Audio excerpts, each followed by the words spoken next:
I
pledge allegiance to the flag of the United States and to the republic for which it stands, one nation under God, indivisible, with liberty and justice for all.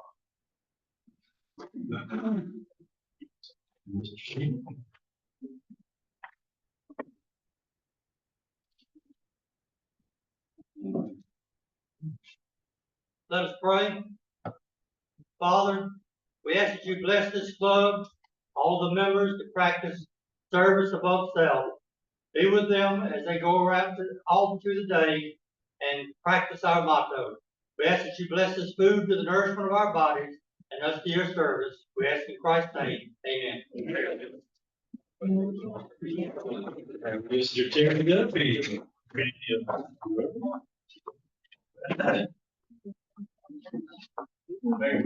Thank you, Brother Rick.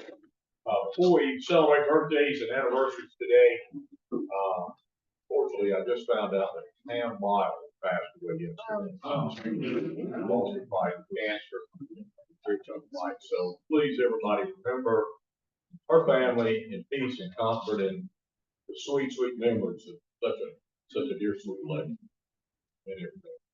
On a happier note, let's celebrate birthdays, short and sweet, but no less big, because it's fellow Rotarian Jenny Logan on July 24th, and let's celebrate the anniversary of Les Pinker and Caroline on July 26th. Hope you all have a fantastic week.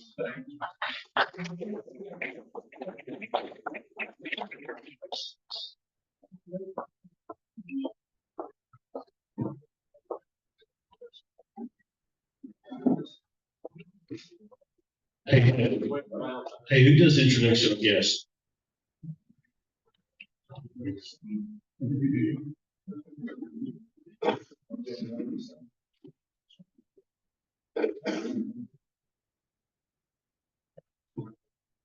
Told me it was me, and I forgot in 5 seconds in between. Well, they told me too, and I forgot it was 5 seconds there. We are happy to welcome our guests visiting Rotarians today. When I call your name, would you please stand and remain standing until all visitors are recognized? Caitlin Skipper. And our fellow Rotarian from the Tuesday Club, Mr. Brandon Shute. Thank you for visiting with the Dothan Rotary Club today.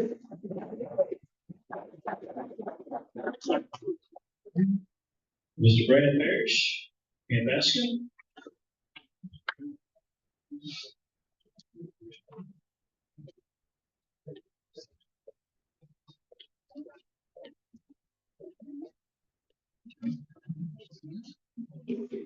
$942 points.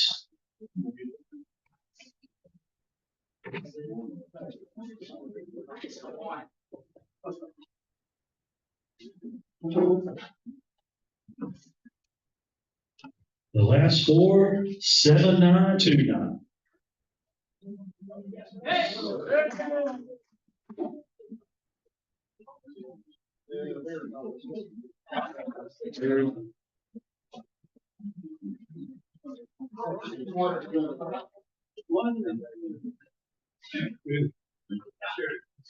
Okay.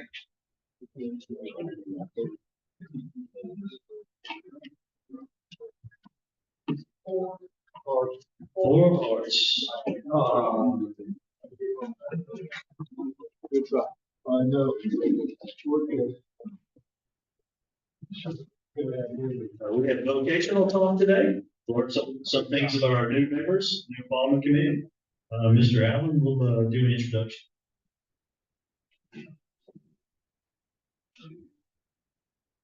Thank you, President Rick. Mark Fudge actually had the program today, so not available to be here, so I'll be filling in for her. Today is our vocational day, to give an opportunity to learn something about our newer members.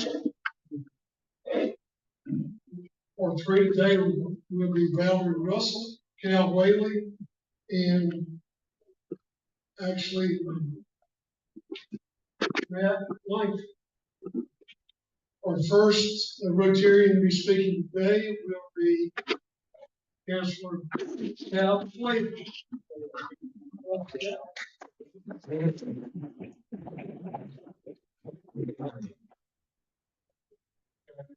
right, well, good afternoon. Thank y'all for allowing me to speak today.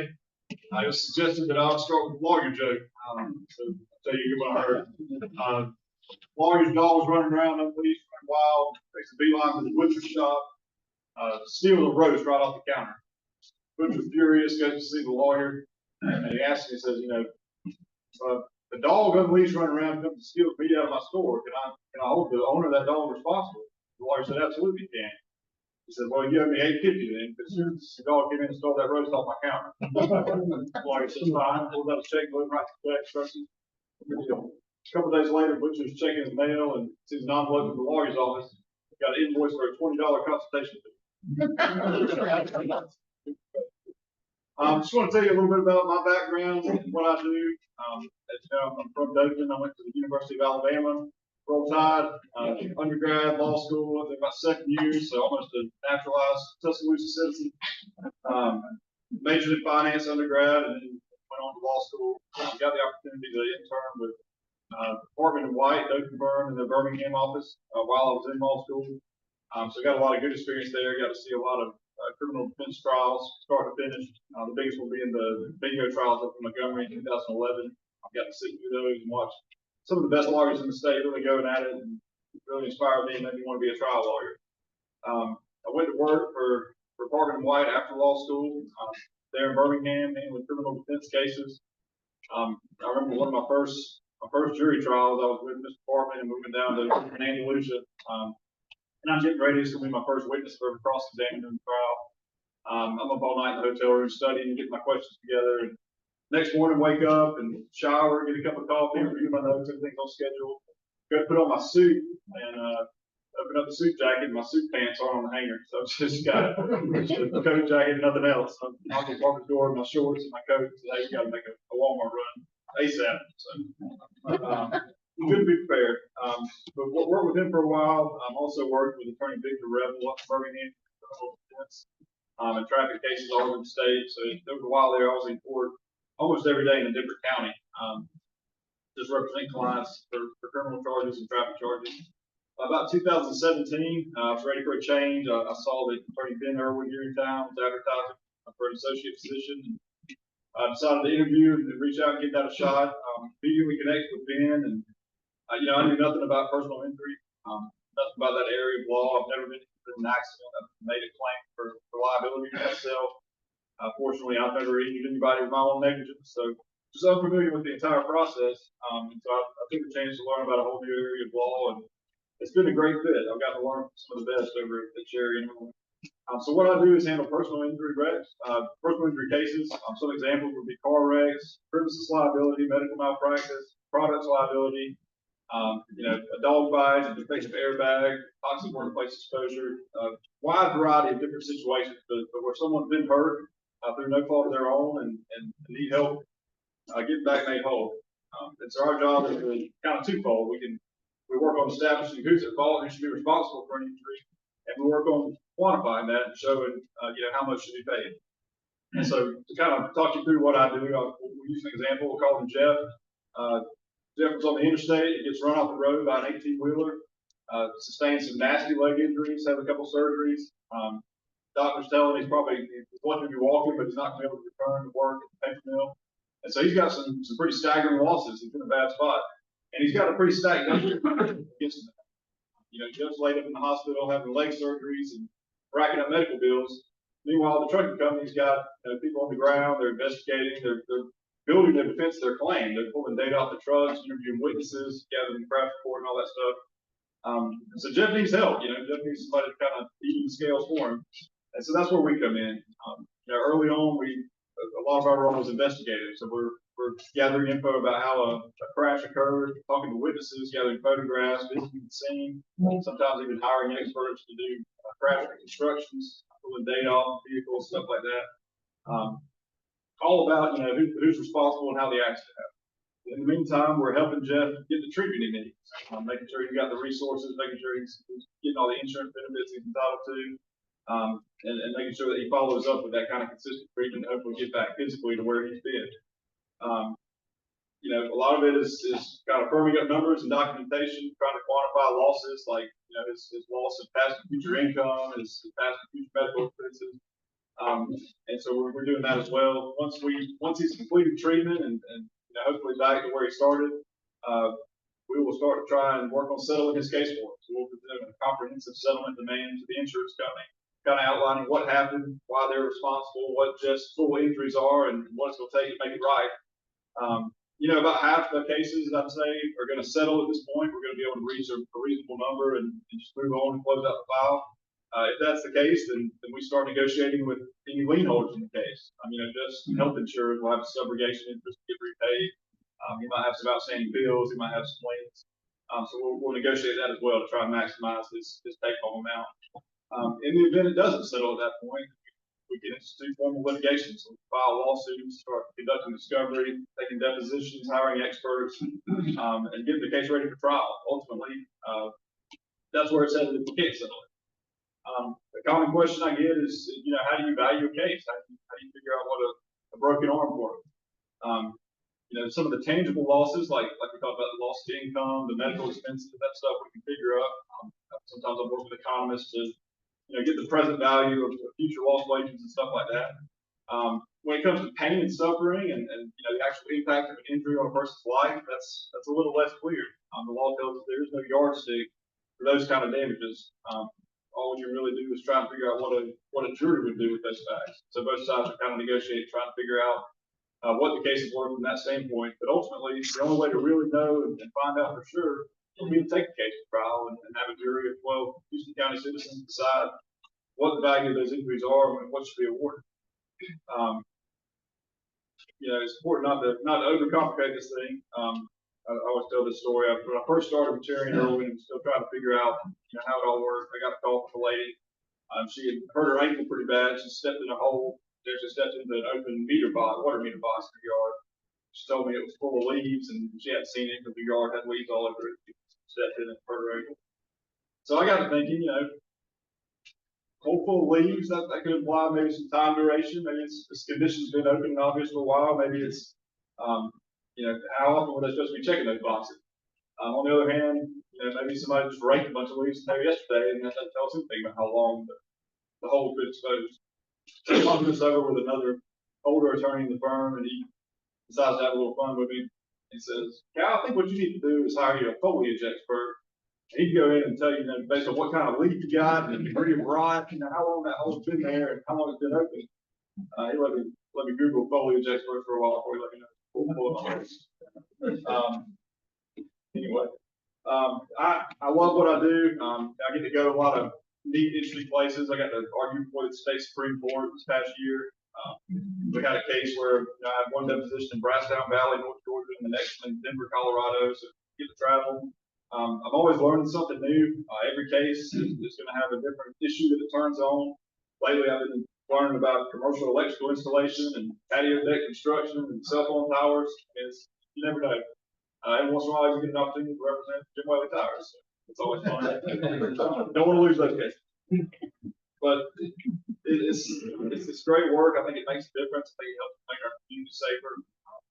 Alabama Law Enforcement Agency investigated over 30,000 traffic accidents in our state last year, over 11,000 involving injuries, over 500 involving fatalities. It's a big problem, and we need people paying attention. We need safer roads.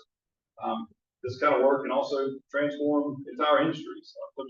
My boss, Sam Cherry, back in the 80s and 90s, worked the bucket truck litigation representing workers who've been electrocuted working on lines due to an insulation issue with these trucks. He pretty much worked himself out of a job in most cases because the entire industry transformed in response to those verdicts, how they did their installation, how they did business. So it can make a big difference industry-wide as well.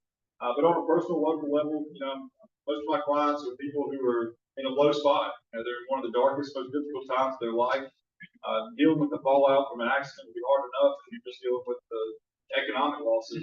But add on, constant pain and restricted abilities and limited range of motion, lack of sleep. It piles up on you. And so they need help. So I'm happy to be able to fill that role and represent them. That's about all I got. So thank y'all for letting me share with you today.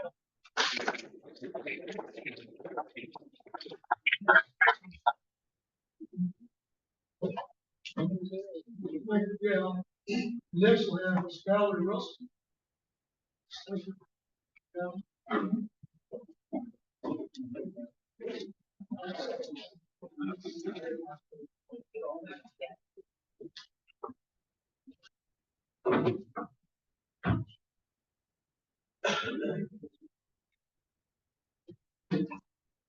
So before I start, can you hear me?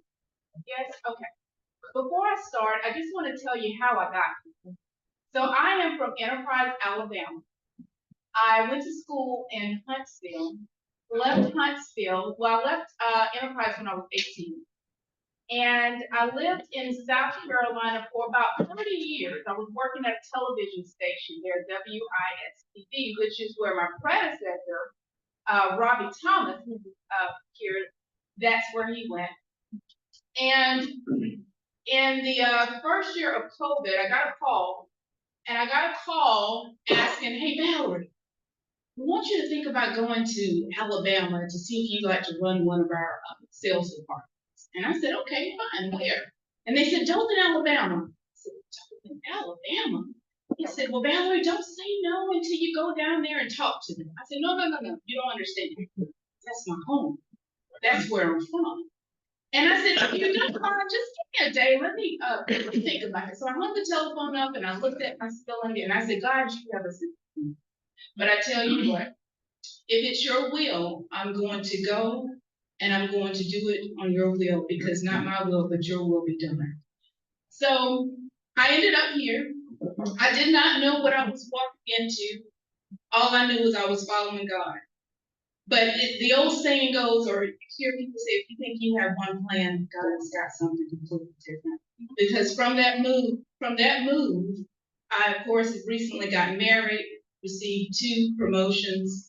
I'm able to give back and work in the community and work with a fantastic team at WTVY. So just to tell you a little bit about what I do, and I'm going to say, yeah. So WTVY is owned by Great Television. It's the 2nd largest media group in the U.S.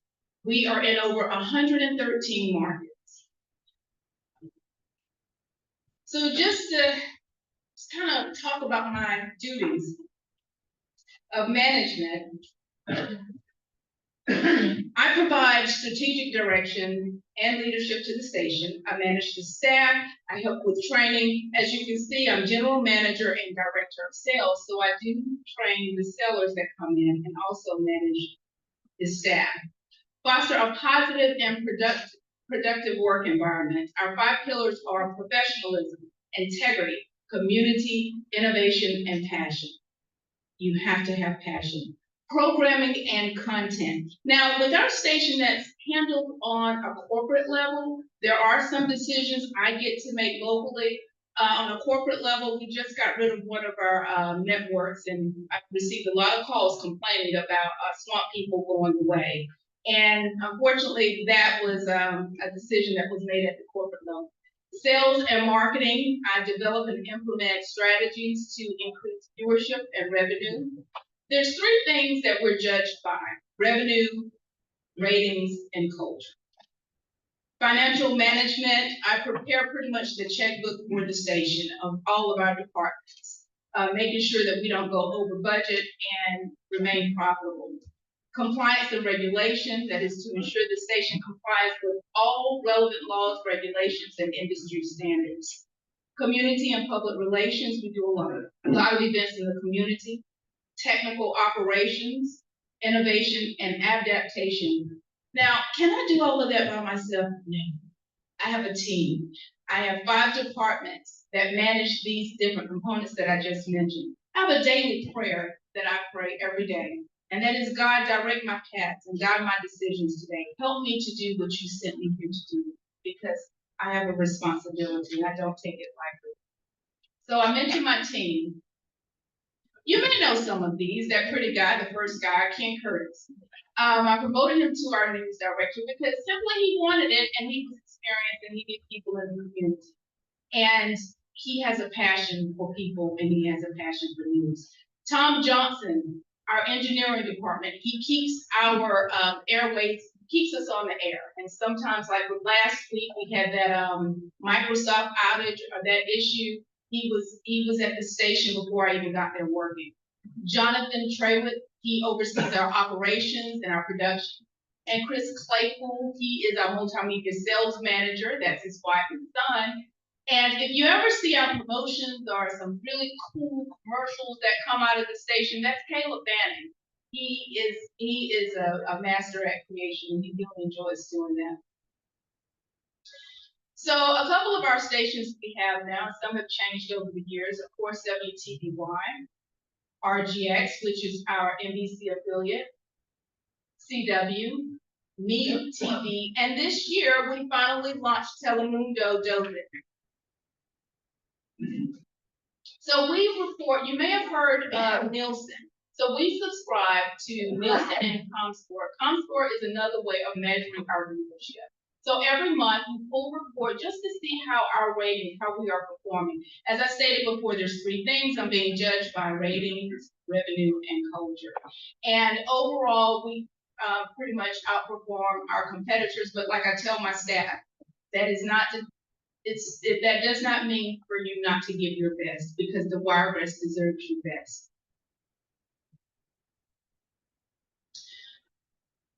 From that report that received in May, this report comes from a May measurement, and that is just the top 15 local newscasts, where in red where we rank, and of course you see our competitors up there. Again, I watch this every month just to see, to make sure our ratings are up. Now, I will tell you this, across the board, viewership is shifting. People are still watching linear or broadcast television, but they're also watching them on streaming apps. So they're still watching television, they're just using a different screen. Telemundo Dothan, again, we have Telemundo Dothan. The interesting thing about Telemundo Dothan is it's being programmed out of our Birmingham station. So with a lot of our advertisers who want to target the Spanish-speaking community, those commercials are fed in through our Birmingham station, and they run statewide. Our core digital platform, that is another thing that I'm watching also, because digital is very important. I always tell people, it was so simple back in 1995 when I got into business. It was radio, print, and TV. And now we've got this big thing called the internet and all these other things that's coming from it. It just makes it all times. But we, as mediums, we have to stay on top of it, and we have to continue to serve the community and provide content where they are, which is online. So when you hear core digital platforms, those are platforms that we own. So that's WTVY.com. We have our forewarned weather, and as you know, when it's hurricane tornado season, those numbers shoot up. We're constantly watching those numbers.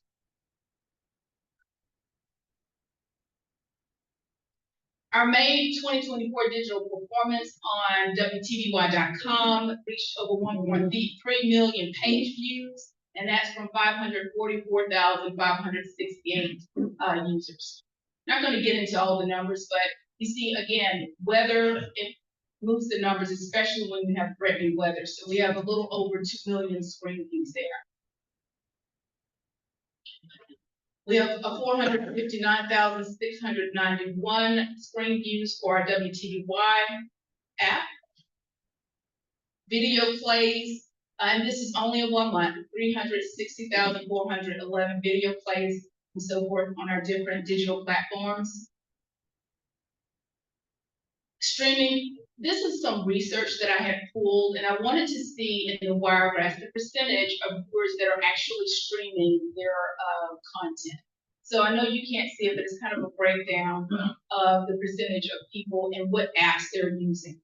And I can send this to you if you'd like to see it, because the measurement was taken on the Wiregrass. So these were some numbers I pulled from Future Masters. For the first time, we broadcast and streamed the last 9 holes of the Future Masters. We had viewers from Las Vegas, Arizona, that viewed this production. So we were really excited about it. There were people at corporate that didn't think we could pull it off, so they were prepared to send some people from Raycom Sports down here to help us do it. And we told them no, we wanted to see if we could do it. Because how will we know if we don't try? And we actually pulled it off, and they came back and said to us, we didn't think you could do it. And I said, don't underestimate us. I always tell them at the station, we may be a small station, but that does not mean we have to perform small. It's okay to think big, and it's okay to be the first. Creative services. I mentioned Caleb Banning, our creative services director, how he loves to create. Now I'm going to try to play this commercial.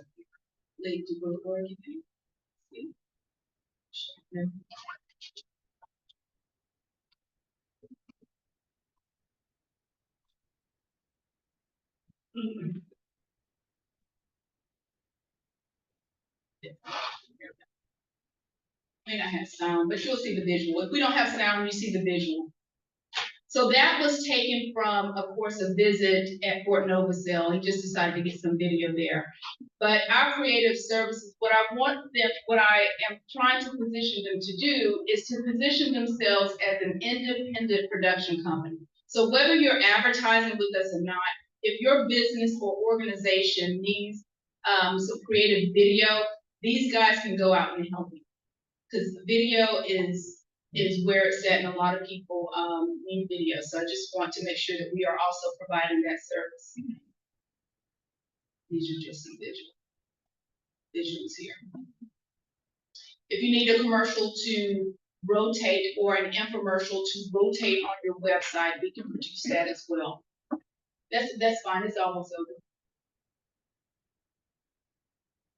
I really just wanted to show you all the visuals here, and I can always email these.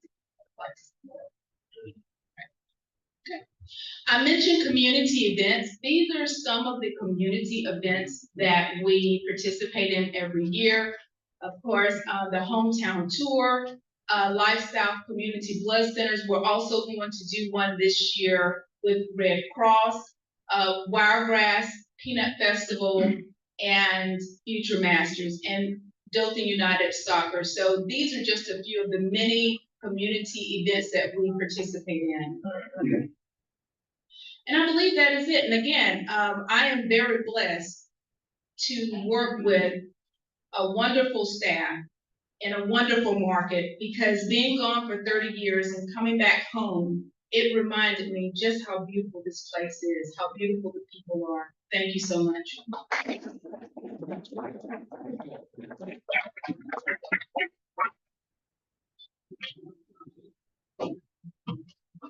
Thank you, Valerie. Next, we'll have Reverend Matt Langford.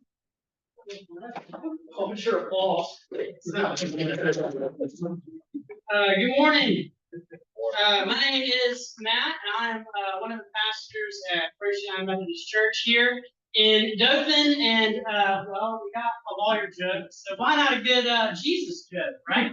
Everybody needs a good Jesus joke. You're welcome to take this and use it. It's going to be a good one, I promise. There were these 3 people They went to play golf, as 3 people do. But this time he had Moses, Jesus, and this old man. And they went to play golf. They get to a par 3. First guy, Moses gets up there. He smacks the ball. Oh my goodness, it goes straight in the water. He said, no worries. He holds up his golf club. The sea parts, right? He just walks out there, hits the second shot right from dry land. It drops right there, right by the hole. It was incredible. Then Jesus goes, same thing. I mean, he just shanks it. Jesus shanks the drop straight into the water. He says, no worries, because it kind of landed, like a little lily pad. And so Jesus, he just walked on out there, right? Just walked right out on the water, hit his second shot, no worries, right there by the hole. Well, then this old man gets up there to hit it again.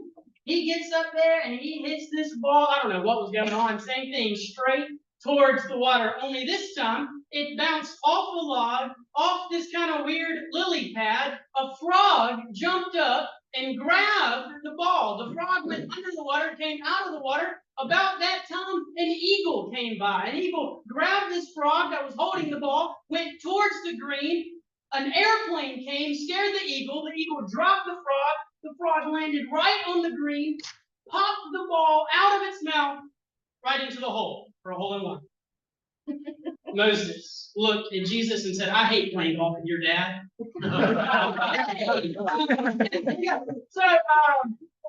I'm a pastor. I'm one of the associates. David Saliba is our senior pastor. He's been here for, I think, 3 years. And I just am starting my 2nd year here. In the United Methodist Church, we get appointed. So what that means is that, not because I'm just interested. How many of you are United Methodists or a version thereof? Look at that. So a lot of you know, some of you don't. But we are appointed as the pastors. What that means is once we dive in and become a part of this system, we are only given a job, if you will, a year at a time. So we are appointed 1 year wherever it is that they send us. And we are either licensed or commissioned or ordained to an annual conference. The annual conference that we are in here is called Alabama West Florida. So I can be sent anywhere from Port St. Joe to Mobile, Demopolis, Opelika. You with me? And down. That's where I can be. And so every year we get appointed. And we're appointed for that 1 year at a time. And then in January, we have consultations with our church folks, and the church folks have consultation with us. And we say if we want to stay or if we want to go and how that works. And so when I graduated seminary, they called me, and I had no idea where I was going to go. And they said, you're going to go to Shalimar, Florida. And I said, never heard of it. And they said, oh, it's like right by Destin and Fort Walton. I said, you got the right guy? And they said, yeah. So I went there. I was there for 3 years. And then I was here July 1st. I'm from Greenville, Alabama, just up the road. I'm married to Ann Claire. She's also from Greenville. She is a nurse, but is currently also working at the church with our middle school students. And like I said, we've been here for a year, and it's really been great. We love Dothan a lot. You notice they didn't even know who was speaking because I didn't get asked to speak until yesterday because all the people I wanted to ask couldn't. And someone finally said, Matt, like all the people we wanted to talk said, no, will you just do it? So, bottom of the barrel, but it's okay because again, Jesus said, that the last shall be first, right? The first shall be last. So, but they said, we want you to explain what you do. And there is kind of that running joke among preacher type folks, that we only work 1 hour a week, right? We only work on Sundays, and that is obviously not true, but that hour a week is very important. And I'm sure a lot of times you don't think about all the things that go into just making worship happen. Again, at our church, we have 4 services that take place. And those 4 services have 4 different bulletins, and they have 2 different sets of musical teams. And we have to have all of that music prepared and all of the people who are going to do it, and we have to plan it. We have the sermons that have to happen. And we have to have certain time stamps because 2 of our services go at the same time. And so if you're supposed to preach 24 minutes, but then you go 28 minutes, well, then the 28, that's going to mess up 4. And then you have to run over to the other service. We have all of those things that people kind of forget about sometimes that are happening. We have sermon series that organize so that when people come, they feel connected when they come week after week. We have all of the stuff that Valerie was talking about. We have all of the website and the Facebook and the Instagram and all of the posts. We have the emails that we try to keep people up to date with. And we're trying to do that all the time. And I think some people might not think about it, but like just in the last few days, I was on vacation, and when I got back on Thursday. Well, on Friday, we had the youth group that was going to a trip to Atlanta. So I went to the church there and saw the youth group off and talked to the parents and answered questions and did that. And then Saturday, we had a funeral. And then Sunday, we had the worship services. Of course, Sunday afternoon, we had this long meeting that needed to be had with some of our lay people, of course. And then on today, we had someone who went into the hospital kind of unexpectedly. We went to see them. When I got to the church, we do this mission called In Christ's Name, where people come to the church who need assistance. And so we were helping them. And then David and I had a chat, and then I'm here. And that's all just in one day. And so there's so many things that we are always doing. But the mission of United Methodist Church, the mission of our church, is to make disciples of Jesus Christ for the transformation of the world. And that's really what we're always trying to do. And that means that we have to do that on Sunday morning, absolutely. We have to have wonderful sermons, wonderful music, great prayers. We have to do it in a way that presents in a way that people are going to understand and care about it and make a difference in their life. We have to do it in such a way that if somebody new comes for the first time, they don't feel excluded, but they feel welcome. That's another thing that I did this morning. Wrote some letters to some of the people who actually filled out that card. When you go to a church, fill out that thing. It matters. Okay? That was free advice. We need that. And so I was sending letters to the people who filled that out.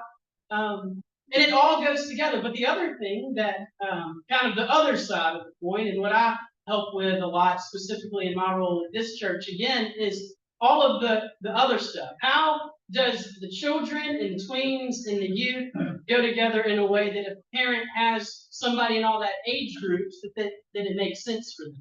How do we have adult programming at a time that there's also children's programming so that there's something for the kiddos to do while the adults are doing something? How do we make our Sunday school classes vast enough that people find what they need, but not too vast that you don't have a Sunday school class with just 3 people? Yeah, all of these questions. We're at that season now in the church where we have to budget.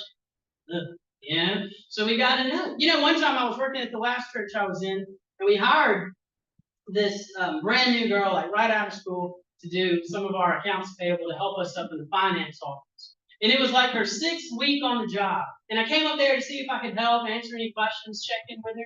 And she looked at me and she said, "Wait a second.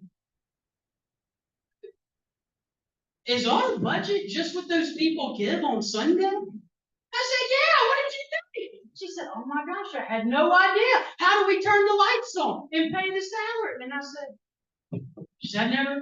And I said, "What?" So there's things like that, you know, maybe to pastor folks, this makes perfect sense. But to someone who's never been to church before, yeah, when you give that dollar, some of it's going to get those lights on and all of the other things of mission. And that's kind of the other part, too, about what it means to be a pastor.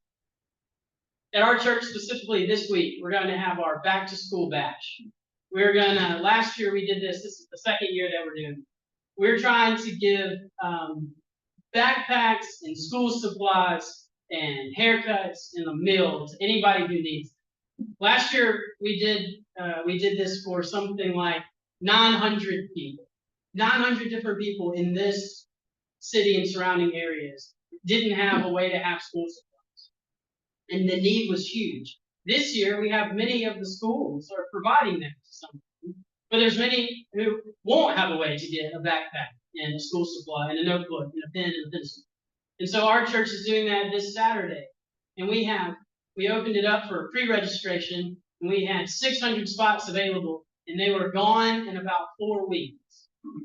So the needs of the community is the other thing and we're always trying to figure out, like, what do people need? Where are gaps that can be filled where the church can step in and make a difference?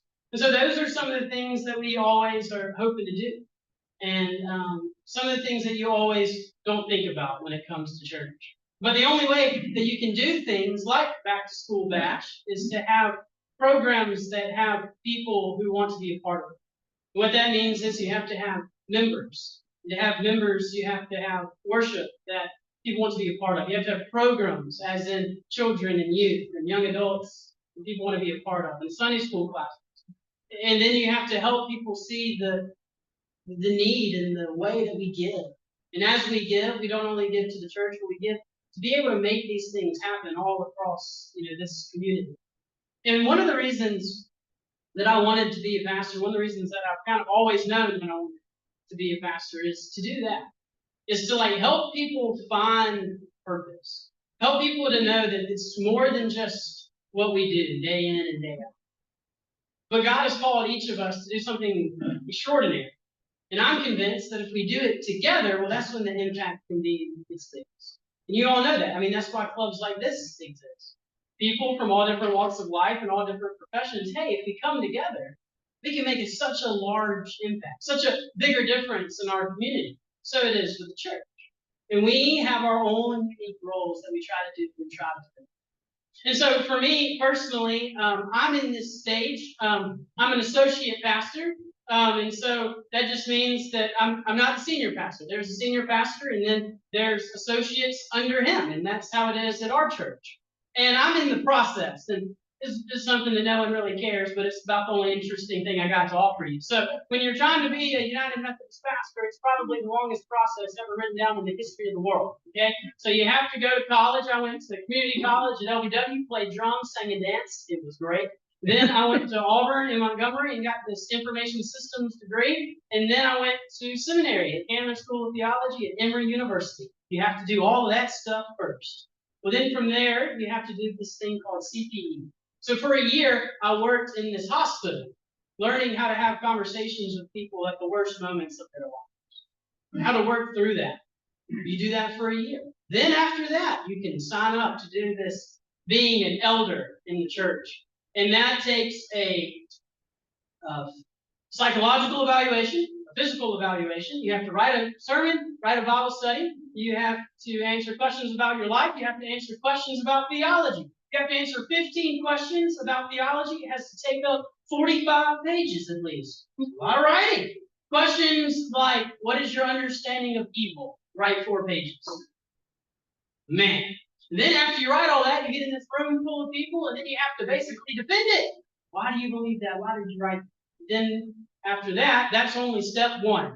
I did that. I passed that part. You're supposed to clap. It's a big deal, right? And then we still have another process. So I have 2 more years where I continue to do ministry and continue to learn and soak it all in. And then we have another step of papers that we have to write and defend. And then I'll be ordained as an elder. And it's such a big deal, again, just some other things that no one really cares about in the United Methodist Church. Because once you are an ordained elder in our church, you get a guaranteed appointment. Like I was saying, we don't really know where we're going. We got our little zone. We don't know if we'll be there for 1 year or 3 years or 10 years. But if we're ordained as an elder, you will have a job. So it means that you might move, but you'll for sure have a job. So it's important. Also, being able to be a part of all the things that we get to be a part of. And that's kind of the last thing that I'll share really about ministry for a second is one of the joys of being a pastor, again, that maybe people don't always think about, is we get to be a part of some of the most important moments of people's lives. You get to be there when babies are born. I'm looking out there at Lawrence. I got to announce his kiddo being born in church. That's cool. He has a video of me saying it. You can't take that moment away. I mean, that's a pretty cool thing. But then you also have moments like Saturday, where you have a funeral of a community leader that you have to be a part of. And whether you're just there to help the funeral home assist, or whether you're there giving the eulogy, you're in some of the most important moments of people's lives. And that's an exciting responsibility, a humbling responsibility, and a really scary responsibility all at the same time. But it's important to me to kind of share that for y'all to think about some of the things that no matter what church you're in, Episcopal, Catholic, Baptist, Methodist, your pastors are always doing everything that they can. So number one, I'm sure, make disciples of Jesus Christ, but also to make sure that they're a part of each and every one of your lives. And you just think about our church. We worship 628 or something on Sunday. So there's 600 people that we have to think about and care about, and the different ages that they're in. And always trying to make sure that they know that they are cared for by us. The other thing that is cool about my job, specifically with the UMC, is they move us all over the place. So sometimes you're in Florida, and it's great, and you paddleboard, you go out on boats, and sometimes you're in Dothan. And I have loved it. It's a great place. I've only been here for a year, but I actually got to meet Rick here, your president, on the tennis court. We weren't playing together. He was actually probably 10 courts over. But when you play tennis with this guy and he hits a bad shot, he was like, you can hear him. So I was like, who is that guy? And they say, oh, you need to meet that guy. And I knew who it is. But being in tennis has been great. I'm actually on one of the tennis teams here in Dothan that we won Dothan, we won state, and this weekend we're headed to sectional. We're trying to win a national championship for you people here, right here. But it's been great to be a part of such a wonderful community that's really doing so much to make it the best that it can be. Our church also is very involved with the harbor. The harbor is just another way in which our church is trying to do all we can for the community. And so that's pretty much all I got. Like I said, I didn't know I was speaking until yesterday, but I love being a pastor, and I love being here. I love the people that I've gotten to meet. Many of my church folks are out there, and I'm just excited for the opportunity to be here in Dothan, and I hope that I can keep best I can making a difference and seeing this community grow to be all that it can. So there you have it, team.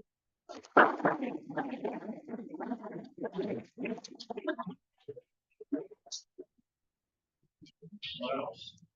That's three hard speakers that I gotta follow. I'm not sure if I can do. I want to thank y'all again, and Matt for the last minute. Hoorah. Thank you. And just on the side note, and then when I yell, I say Riker. So yeah, if you would play tennis at Westgate or not your club, you probably know that you're near me, and I kind of use that so I don't say something else. I just get on my last. And I hear a lot of times I get frustrated because I don't play that right. It's just a heads up. That's you hear somebody yell Riker, and now my friends at Westgate, they're yelling Riker too. So I'm probably out there more than I really. But thank you again thank you for everybody helping with the program today. Next week's program will be Sean Simon. He's head of the Houston County Rescue Unit. Next board meeting tentatively is August 5th. Not that everybody here. And let's stand for the four-way test.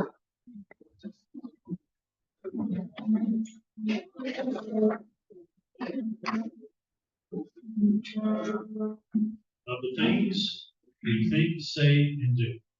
If it's true, if it ever follows through, we will not gracious, we be no sinful. Love Rotary living.